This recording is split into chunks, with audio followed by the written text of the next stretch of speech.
Le journal de l'Afrique en direct du studio Jean-Karim Fall à Paris. Soyez les bienvenus sur France 24 à la une ce soir. La semaine du souvenir au Rwanda. Les Rwandais ont entamé les 100 jours de commémoration du 30e anniversaire du génocide des Tutsis en 1994. Une étape importante lancée par le président Paul Kagame.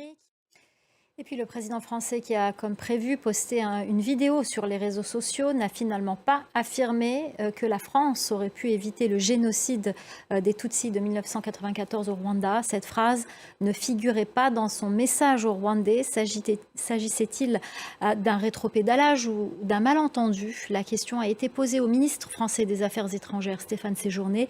Il répondait aux questions de Stéphane Ballon de France 24 et Marie Normand de RFI. Vous pouvez retrouver l'intégralité de cet entretien sur le site internet de France 24, france24.com et celui de RFI également. Au Sénégal, le Premier ministre Ousmane Sonko a pris ses fonctions aujourd'hui. La passation a eu lieu lors d'une cérémonie avec son prédécesseur, Sidiki Kaba. Au Togo, une campagne de sensibilisation sur le projet de nouvelle constitution a débuté ce lundi dans la capitale face à l'indignation. Le dialogue national perturbé au Togo par des jeunes, au Gabon par des jeunes. Ils ont forcé l'entrée de la salle où se tenaient les discussions. Les manifestants qui appartiennent à une ONG appellent à une concertation inclusive.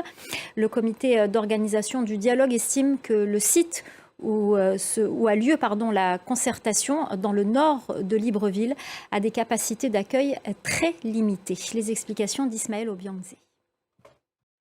Les recherches se poursuivaient lundi au large du Mozambique après le naufrage d'un bateau de pêche surchargé sur lequel se trouvaient 130 personnes.